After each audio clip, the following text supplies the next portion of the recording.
네, 반갑습니다. 오늘 같이 함께 나눌 말씀은 고린도전서 6장 12절부터 20절까지의 말씀입니다. 민주주의 국가에는 기본적으로 자유가 주어집니다. 선택의 자유, 행함의 자유, 그리고 개인이 개인의 생각대로 행할 수 있는 자유가 주어지는데, 왜 그런 자유를 보장하고 있는 이 민주주의 국가에서 법으로 어떤 것을 규제하고 하지 못하게 막는 것일까요?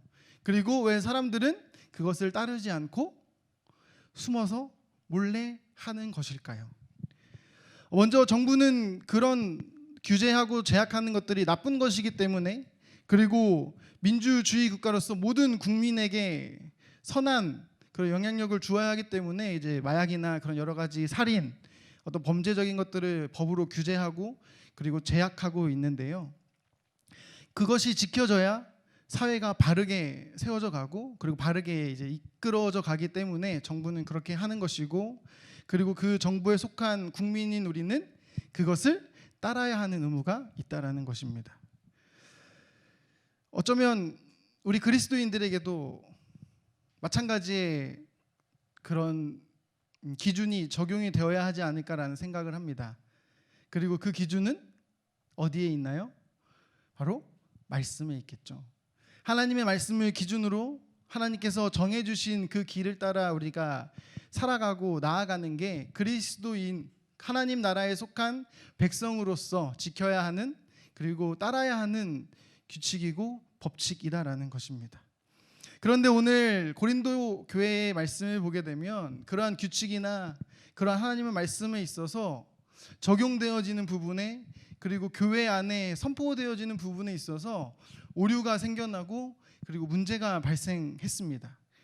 그것에 대해서 이제 사도 바울은 이렇게 이야기를 하고 있는데요. 12절 말씀을 보면 사도 바울은 이렇게 이야기합니다. 모든 것이 내게 가하나 다 유익한 것이 아니요 모든 것이 내게 가하나 내가 무엇이든지 얽매이지 아니하리라. 이 말씀은 당시에 고린도 교회에서, 고린도 지역에서 썼던 속담의 내용 중에 하나입니다. 고린도 교회 성도들이 이렇게 이야기를 하는 거죠. 모든 것이 내게 가하나 유익한 것은 아니지만 뭐라고 이야기해요? 내가 무엇에든지 얽매이지 않게 하겠다, 아니하겠다. 본인들의 어떤 선택의 자유함에 있어서 유익하진 않더라도 그것에 내가 얽매이지 않겠다라고 이야기하는 것입니다. 그것을 지금 사도 바울은 이야기하며 그것이 잘못됐다라는 것을 지적하고 있는데요. 사도 바울은 이 고린도 교회 성도들에게 1장에서 5장까지는 분쟁에 대한 이야기, 그리고 6장부터 10장까지는 어떤 행함에 대한 그런 이야기, 문제들에 대한 이야기를 지적하며 권면하고 있는데요. 이 문제에 있어서 사도 바울은 10장 23절에서 24절 말씀을 통해서 이렇게 조금은 변화시켜서 적용하도록 이야기를 하고 있습니다. 같이 함께 한번 읽어보도록 하겠습니다. 시작. 모든 것이 가하나 모든 것이 유익한 것은 아니요 모든 것이 가하나 모든 것이 덕을 세우는 것은 아니니 누구든지 자기의 유익을 구하지 말고 남의 유익을 구하라. 아멘. 사도 바울이 6장 12절 말씀을 쓰고 그리고 10장 23, 24절의 말씀을 통해 이야기하고 싶은 내용은 무엇이냐? 모든 것이 가하나 유익하지 않다는 것을 알았다면 모든 것의 가함 가운데 덕을 세우는 일, 다른 사람을 유익하게 하는 일에 집중하며 그 일을 향해 나아가라라고 이야기하고 있다는 것입니다. 그리고 사도 바울은 계속해서 고린도 교회 성도들에게 고린도 교회 성도들이 어디에 속한 존재인지를 이야기를 합니다. 우리가 지난주에 같이 함께 나눴던 말씀에서도 너희는 하나님께 예수 그리스도 안에 속하였다라고 이야기를 하고 있다면, 오늘 우리가 읽은 6장 말씀에서도 뭐라 이야기를 합니까? 너희의 몸이 오직 주를 위하여 존재한다라고 이야기하고 있다는 겁니다. 그리고 그 몸으로 하나님께 영광을 돌리라라고 사도 바울은 권면하고 있습니다. 사도 바울은 또 하나의 속담을 이용해서 고린도 교회 성도들에게 이야기를 하고 있는데요. 13절 말씀입니다. 음식은 배를 위하여 있고 배는 음식을 위하여 있으나 하나님은 이것저것을 다 패하시리라.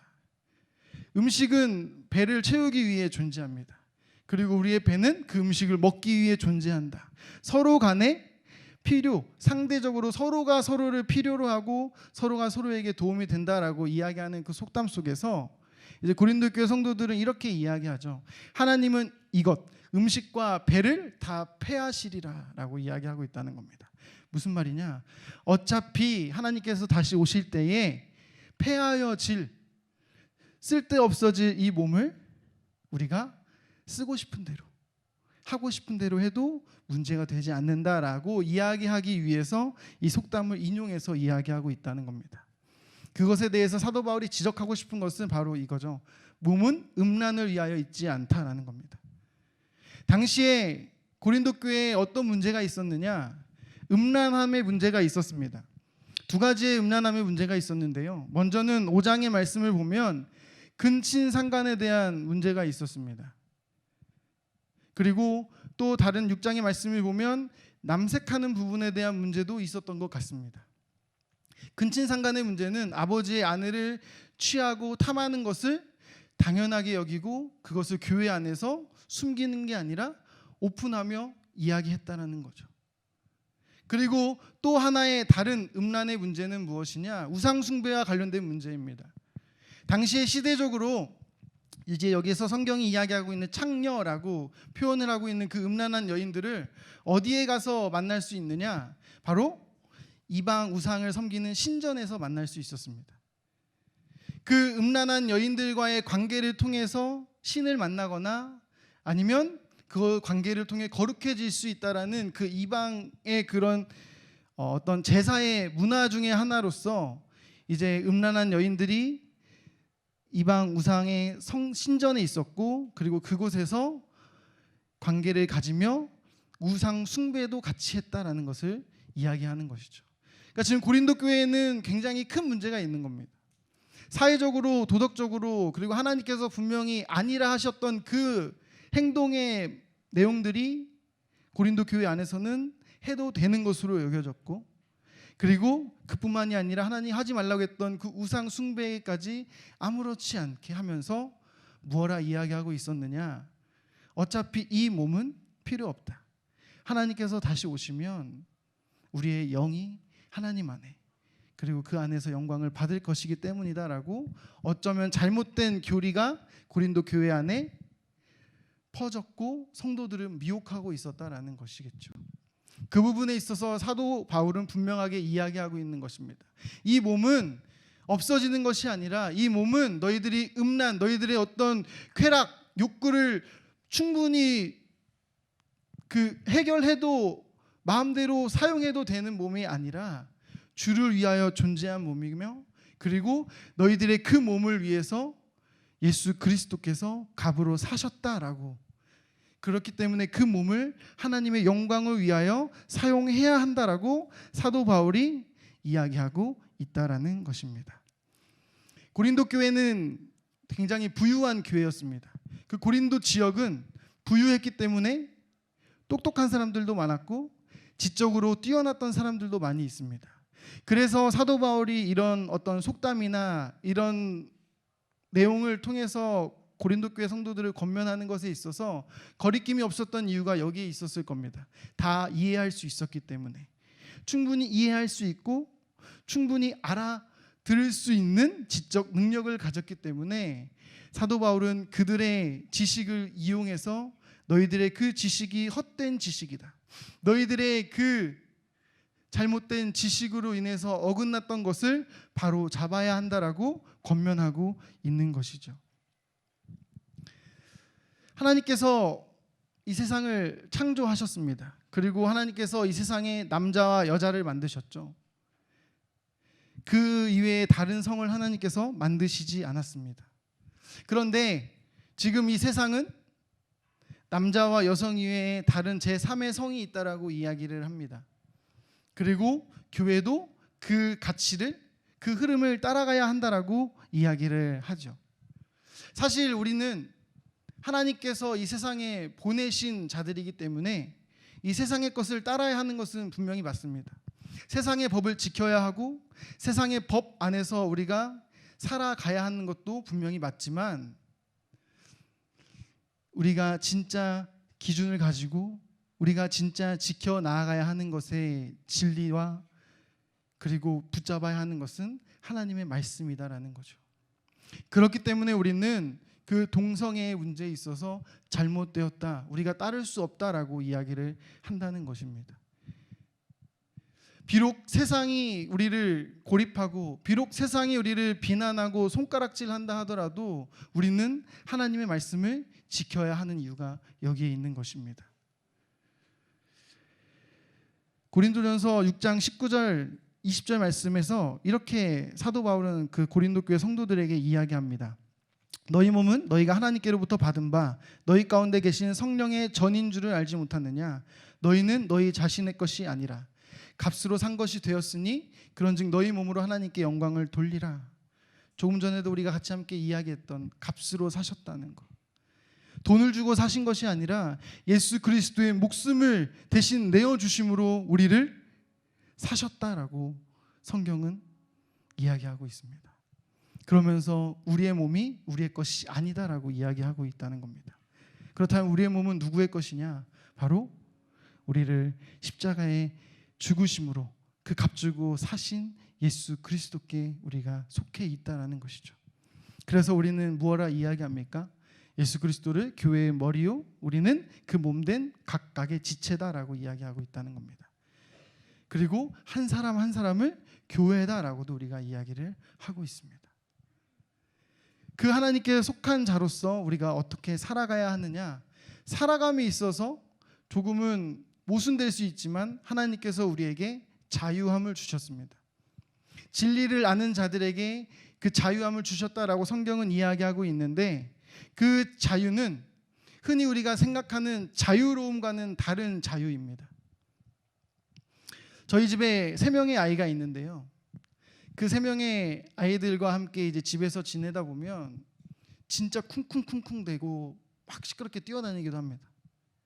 그런데 이제 저희 집이 살고 있는 집이 조금은 층간소음 문제가 있어서 저희 아내와 제가 굉장히 스트레스를 많이 받고 있는데, 어제 저희 아이가 이런 말을 하더라고요. 뭐라고 이야기를 했냐면, 우리 엄마는 내가 넘어졌을 때 먼저 괜찮냐고 물어보지 않고 왜 쿵 소리 냈냐고 먼저 뭐라고 해. 그게 너무 속상해라고 이야기를 하더라고요. 그 이야기를 듣는데 참 미안한 마음이 있었습니다. 괜찮아라고 물어봐야 되는데 이 아랫집의 그런 층간소음, 그리고 다른 이웃에게 피해를 주면 안 된다라는 그런 저희 부부의 강박이 왜 이렇게 떠드는 거야? 아빠가 뛰어다니지 말라고 했잖아 라고. 노는 것에 자유는 주지만 그 자유 속에 뛰어다니는 건 속해 있지 않았다라는 거죠. 그런데 그것에 대해서 저희 아이는 섭섭해했다라는 겁니다. 어쩌면 하나님께서 우리에게 자유를 주신 것에 있어서 왜 더 많은 자유를 주시지 않았는가에 대한 섭섭함이 우리에게 있을 수 있습니다. 이 정도는 우리에게 허락하셔도 되지 않나요? 라고 물어볼 수 있습니다. 왜냐하면 그 문제가 하나님을 더 잘 믿고 잘 믿지 않는 것에 중요하지 않다고 생각하기 때문입니다. 그래서 하나님께서 하지 말라고 하신 그 부분에 있어서 우리는 이 정도는 괜찮잖아요 라고 하며 우리가 우리 마음대로 행동을 하기도 합니다. 그런데 중요한 건 하나님께서는 우리 엄마 아빠처럼 바로 혼내시는 게 아니라 언제 혼을 내신다고요? 언제 우리가 잘했는지 못했는지를 알려주시나요? 마지막 때에 알려주신다는 거죠. 그런 부분이 어쩌면 하나님께서 여전히 역사하시고 일하시면서 잘했다 못했다 판결해 주셨으면 좋겠고 기준을 정해 주셨으면 좋겠는데 라는 아쉬움들이 제 안에 있습니다. 하나님께서 그 기준을 분명하게 정해 주셨으면 저도 그 기준에 따라서 우리가 이렇게 살아야 합니다라고 말씀을 드렸을 텐데, 사실 그 말씀의 기준이 애매모호합니다. 어떤 좋은, 저보다 훨씬 더 말씀을 잘 이야기하시고 신학적으로 뛰어나신 목사님들이 제가 생각하고 있는 그 기준과 다르게 말씀하시면 굉장히 난감할 때가 있습니다. 여러 가지 문제들에 있어서 그렇죠. 동성애 문제에서도 어떤 한 목사님께서 그 축복하는 문제에 있어서 지금 또 이슈가 되고 있는데, 사실 동성애 인정해주면 편하죠. 동성애의 그 성향을 가진 사람들도 교회에 와서 같이 예배하고 같이 하면 얼마나 우리 입장에서는 좋겠습니까? 우리도 마음 편하게 그렇게 손가락질 안 받아도 되고. 하지만 하나님께서는 이 부분에 있어서는 분명하게 우리에게 기준을 세워주셨죠. 그렇기 때문에 우리가 한 목소리로 모든 교단이 웬일로 이것은 잘못됐다라고 이야기를 하고 있다는 겁니다. 이걸로 한국 교회가, 그리고 이걸로 그리스도인들이 하나 되는 계기가 되었으면 좋겠는 바람이 있는데요. 다시 우리가 말씀으로 돌아와서 이 자유함에 있어서의 기준을 우리가 분명하게 정했으면 좋겠는데, 그 기준은 고린도전서 7장 22절 말씀을 통해서 우리에게 가르쳐주고 있습니다. 같이 함께 한번 읽어볼까요?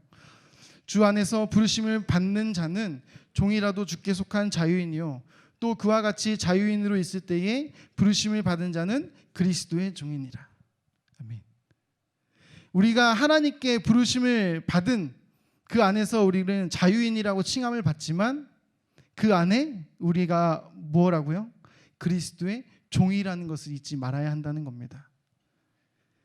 그렇다면 그리스도의 종으로서 우리는 자유함을 누리지만, 그 경계는 우리의 주인이 정해주신 그 기준대로, 우리의 주인이 정해주신 그 범위대로 우리는 살아가야 하고 행동해야 한다는 겁니다.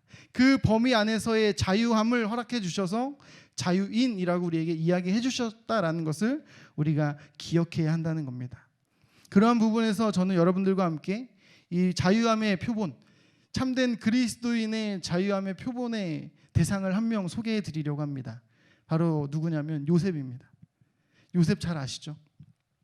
요셉은 형들에게 팔려서 그 애굽의 노예로 갔습니다. 그곳에서 인정을 받아서 무엇이 되었느냐? 총무가 되었습니다.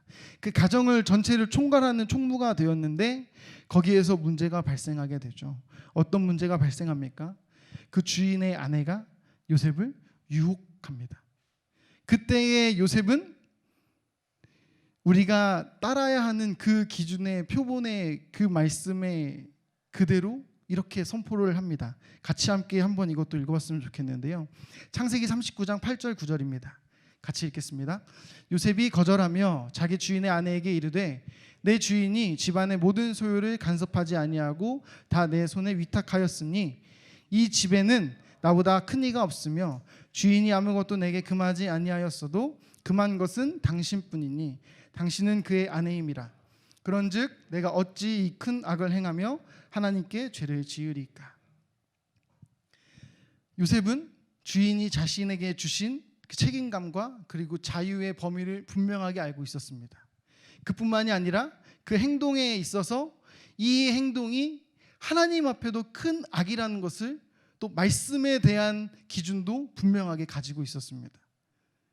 그런데 문제는 뭐예요?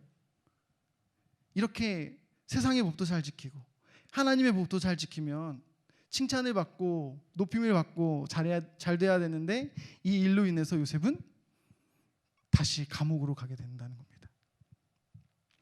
이 말씀을 통해 같이 함께 이야기하고 싶은 것은 뭐냐면, 우리가 어떠한 삶을 살아가는 것에 있어서 흔들리지 않았으면 좋겠습니다.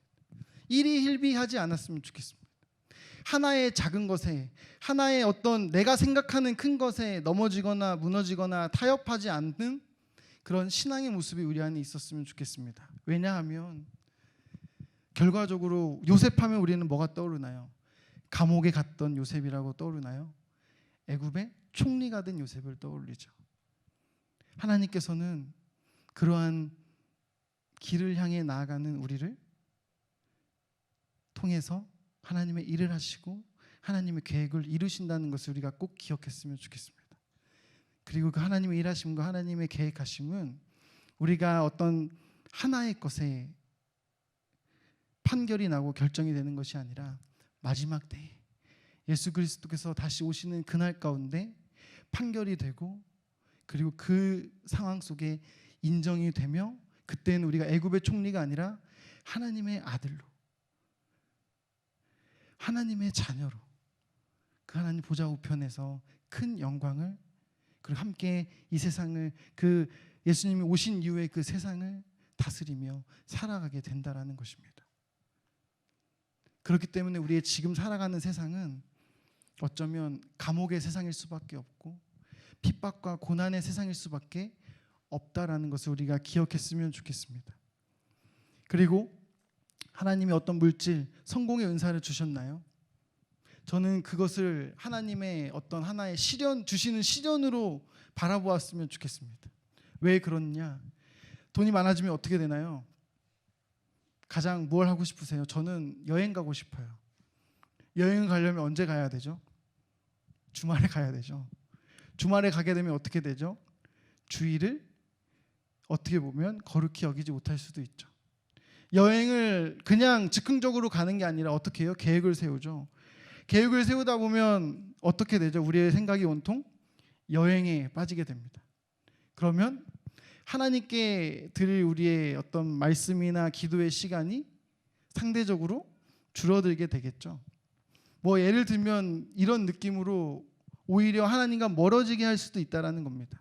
반대로 그것을 잘 활용하는 것이 우리에게 하나님께서 그 재물이나 그 은혜를 주신 목적이겠지만 그것을 자칫 잘못 사용하면 우리가 오히려 가난함 중에 하나님의 바라보는 은혜보다 못한 하나님 주신 축복이 될 수 있다는 것을 기억했으면 좋겠습니다. 그러한 상황 속에서 사도 바울은 이렇게 고린도 교회에게 외치는 겁니다. 이 근친 상간이 옳다고 할 수 있느냐? 우상을 섬기는 일, 음행하는 일이 옳다라고 이야기할 수 있느냐? 남색하는 일이 너희가 과연 정말 하나님이 보시기에 옳다라고 이야기할 수 있느냐라고 사도 바울은 이야기하고 있는 것입니다. 너희들이 가하다, 모든 것이 가하다라는 그 이야기 속에서 무엇에도 얽매이지 않고 자유를 가지고 마음대로 살아가는 것이 정말 하나님이 원하시고 하나님이 이야기하시는 것이냐라고 제가 아니라 사도 바울이 이야기하고 있는 겁니다. 당시 고린도 교회 교인들에게. 오늘 이 말씀이 여러분들에게는 어떻게 들려질지 모르겠습니다. 오늘의 이 말씀이 여러분들에게는 어떻게 적용되어질지 모르겠습니다. 그런데 제가 여러분들에게 한 가지 기준을 드리고 싶은 것은 우리가 믿는 기독교, 우리가 믿는 하나님, 그리고 우리가 속한 하나님 나라는 민주주의 기독교가 아닙니다. 다수결에 의해서 말씀이 바뀌고 다수의 의견에 따라서 어떠한 내용이 바뀌는 것이 아니라 그리고 많은 사람들의 편의와 복지를 위해서 하나님이 하나님의 뜻을 내려놓으시고 바꾸시는 것이 아니라 우리는 오직 하나님의 뜻대로 살아가야 하는 하나님의 말씀이 법이고 하나님이 왕이신 그 나라 안에 우리가 살아가고 있다는 걸 꼭 기억했으면 좋겠습니다.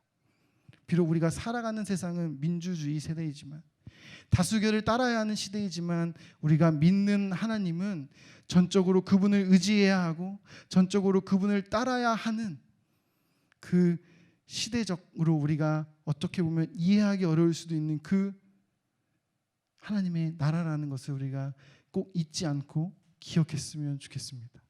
그렇기 때문에 우리가 어떤 세상을 살아갈 때 어떤 세상의 기준 앞에서 남들이 다 하니까 나도 해야지, 남들이 다 한다는데 나도 그렇게 해야지 라는 것이 기준이 되었는 것이 아니라 세상과 상관없이 하나님의 말씀이 이렇기 때문에 나는 이렇게 살아가야지라는 것이 우리의 입술 가운데 고백이 되어져야 한다는 것이죠. 그렇게 하게 되면 많은 사람들에게 비난을 받을 수 있습니다. 많은 사람들에게 손가락질 받을 수 있습니다. 교회 안에서조차 왜 너 혼자 그렇게 유난이야? 라고 왜 너 혼자 그렇게 거룩한 척해? 라고 오히려 비난을 받을 수 있습니다. 나의 작은 실수 하나, 나의 작은 말실수 하나가 너 하나님 앞에 그렇게 살아간다고 하면서 왜 넌 그렇게 살아라는 하나의 표적이 될 수도 있습니다. 그럼에도 불구하고 우리는 나의 부족함을 인정하고 나의 연약함을 인정하며 그 길을 고집하며 그 길을 붙잡고 나아가야 하는 이유는 하나님께서 우리에게 주신 자유가 그것을 붙잡고 살아가는 자유함이기 때문입니다. 그리고 그 자유함을 주시기 위해서 예수님께서 십자가에 못 박혀 죽으셨다라는 겁니다. 하나님이신 예수님께서 우리에게 그 살아가는 자유를 주시기 위해서, 구원받은 자의 참된 기쁨을 누리게 하시기 위해서 죽음이라는 값을 주고 사셨으며, 그리고 우리는 그의 몸된 교회로서 오직 하나님을 영광스럽게 하기 위해서 나아가야 한다라는 것입니다. 그렇다면 우리가 무엇을 향해 나아가야 할까요? 방법은 사실 하나밖에 없습니다. 기도하고 말씀 보고 예배를 회복하는 것입니다. 공동체 안에 서로 친해지는 것도 중요하지만 친해지는 것의 목적이 서로 기도하기 위한, 기도해 주기 위한, 말씀을 나누기 위한, 말씀을 서로에게 묵상하며 도움이 되기 위한, 그리고 무엇보다도 외롭고 힘든 이 세상 속에서 위로가 되고 격려가 되고 도전이 되기 위한 그런 모임이, 셀 모임이 되어야 한다는 것이죠. 바라기는 2024년도 우리가 셀을 또 새로운 마음으로 시작합니다. 똑같은 셀일 수 있지만 또 새로운 마음으로 시작할 수 있습니다. 그렇다면 우리가 셀을 위해 무엇을 할 수 있을까? 하나님께서 우리에게 주신 그 자유함 가운데 우리가 셀원들이 무엇을 함께 나눌 수 있을까를 고민할 수 있는 우리 셀 리더분들과 또 그것을 함께 나누는 셀원들이 되어주셨으면 좋겠습니다.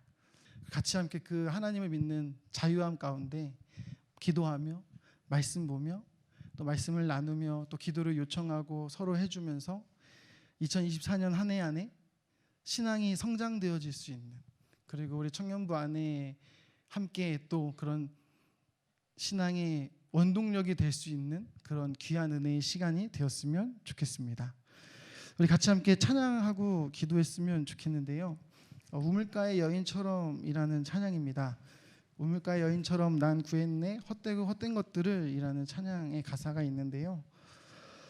참 헛되고 헛된 것들을 우리가 쫓지는 않았나라는 생각을 개인적으로 한번 해보면서 같이 함께 좀 찬양을 하고 싶어서 이 곡을 정했습니다. 진짜 나누고 싶은 것은 이겁니다. 오 주님 채우소서, 나의 잔을 높이 듭니다. 하늘 양식 내게 채워주소서, 넘치도록 채워주소서. 하나님께서 우리가 비록 헛된 것을 따르고 비록 우리가 여전히 우리의 고집대로 그 길대로 가더라도 바라기는 하나님께서 우리에게 말씀으로 은혜로 채워주시는 그 하나님의 일하심이 우리 안에 있었으면 좋겠습니다. 그리고 그것이 차고 넘쳐서 우리의 그런 모습일지라도 우리를 귀하게 사용하시는, 그리고 우리를 통해 하나님의 영광을 높이시는 그 일들이 이 자리에 앉은 우리 여러분 한 사람 한 사람을 통해 이루어지기를 소망합니다. 우리 같이 함께 찬양하며 기도하겠습니다. 이 시간 우리 같이 함께 한 가지만 놓고 기도했으면 좋겠습니다. 하나님, 하나님의 것을 따르게 하여 주시옵소서. 하나님의 것으로 나의 삶을, 나의 생각을 채워 주시옵소서. 하나님, 그렇게 해서 하나님께서 내게 주신 그 믿는 자의 자유함이